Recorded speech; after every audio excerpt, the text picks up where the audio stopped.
Hello children. Today we are going to continue with our chapter Continuity and Differentiability. Okay?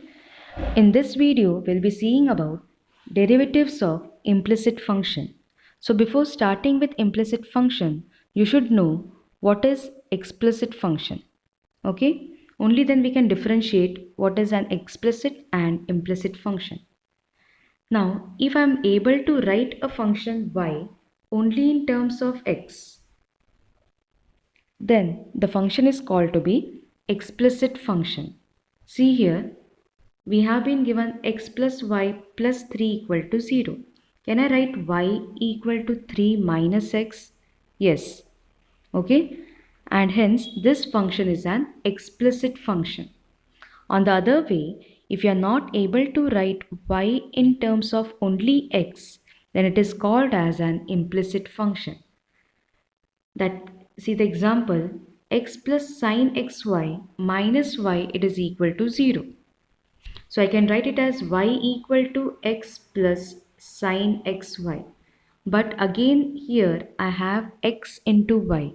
That means I cannot write y only in terms of x. So such function is an implicit function.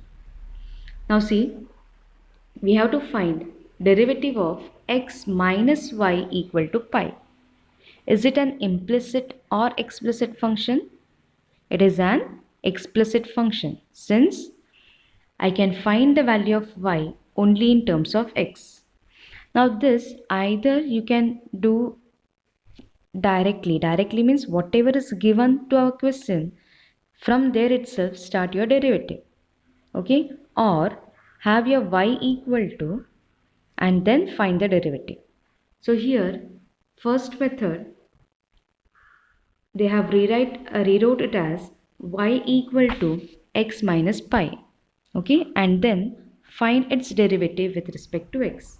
So it is dy by dx equal to derivative of x with respect to x, it is 1, and derivative of pi with respect to x, it is equal to 0. Okay, the alternate method is what? Directly take the derivative.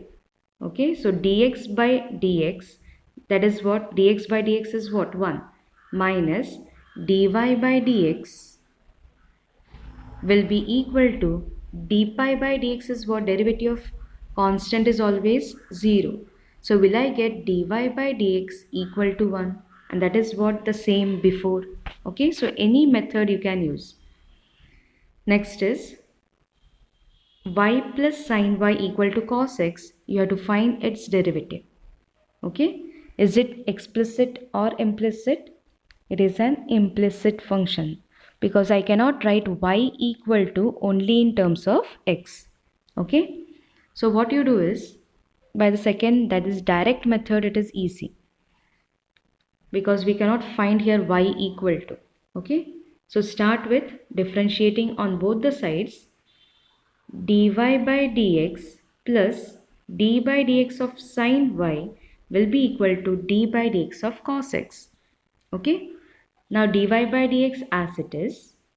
Now here d by dx of sine y, here it is y. What is derivative of sine? It is cos. So I can write it as cos y into, using your chain rule, since it is not in terms of x, I should write it as dy by dx. It is equal to derivative of cos is minus sin x. So you'll get dy by dx will be equal to minus sin x by 1 plus cos y. Okay. Now we are going to see derivatives of inverse trigonometric functions. See here, the function is given to be f of x is equal to sine inverse x. So what we have to do, whatever the function is given, let it be y equal to sine inverse x. So can I write x as sine y? Yes. Okay. Now what to do? Take your derivative on both the side with respect to x. So I'll get as 1 equal to cos y dy by dx. Okay. Now find your dy by dx. Is my dy by dx equal to 1 by cos y? Yes. but I need in terms of x. See, now here it is cos y. Now cos y, can I write it as, yes, we have the identity relating sine square and cos y, because we have here it was given x is equal to sine y. So if I am getting something in terms of sine, I can write in it as x. Okay, so we know that your cos square y is equal to 1 minus sine square y. Okay, now sine square y, but what is my sine y here? Sine y is nothing but x. So instead of sine y, I can express it as what? X. So I'll be getting it as 1 minus x square. So what is cos y will I get? I'll be getting as square root of 1 minus x square.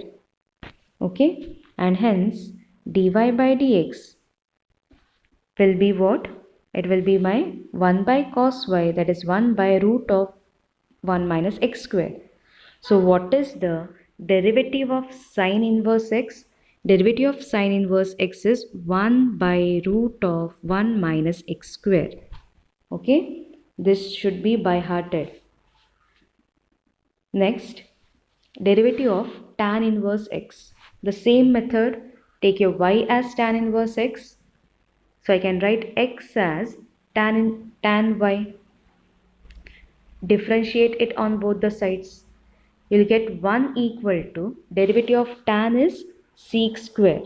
But since here it is y, we have to make use of chain rule. So you'll get sec square y dy by dx. Okay. Now here your tan y is expressed in terms of x. That means this sec square I should write in terms of what? Tan. Now whether we know what is the relation between tan and sec, 1 plus tan square theta is sec square theta. So instead of sec square y, can I write it as 1 plus tan square y? Yes, but tan y is what? X. So instead of tan y, substitute it as x. So I'll get as 1 by 1 plus x square. No need to write this step. Directly you can write this. Okay, using your x as tan y. Is that clear? So derivative of tan inverse x is 1 by 1 plus x square. Similarly, we can find the derivatives of cos inverse, cot inverse, sec inverse and cosec inverse. And you will get the derivative of cos inverse as minus 1 by root of 1 minus x square, cot inverse as minus 1 by 1 plus x square, sec inverse as 1 by x root of x square minus 1, and derivative of cosec inverse as minus 1 by x root of x square minus 1. Okay. Now before moving to the problem section, what you should do is by heart these by heart these formulas, and then we are going to start with the problems on this inverse trigonometry. Okay, now see here, you can relate it and study derivative of sine inverse x and derivative of cos inverse x. If you see, both are the same, only just here plus and here it is minus. So derivative of sine inverse x is what? 1 by root of 1 minus x square. Derivative of cos inverse x is what? Minus 1 by root of 1 minus x square. Then derivative of tan inverse x is 1 by 1 plus x square. Derivative of cot inverse minus 1 by 1 plus x square. Similarly, derivative of sec inverse x is 1 by x root of 1 minus x square, and derivative of cosec inverse x is minus 1 by x root of 1 minus x square. Hope this is clear. So first by heart this, and then we will move to the next video. Okay.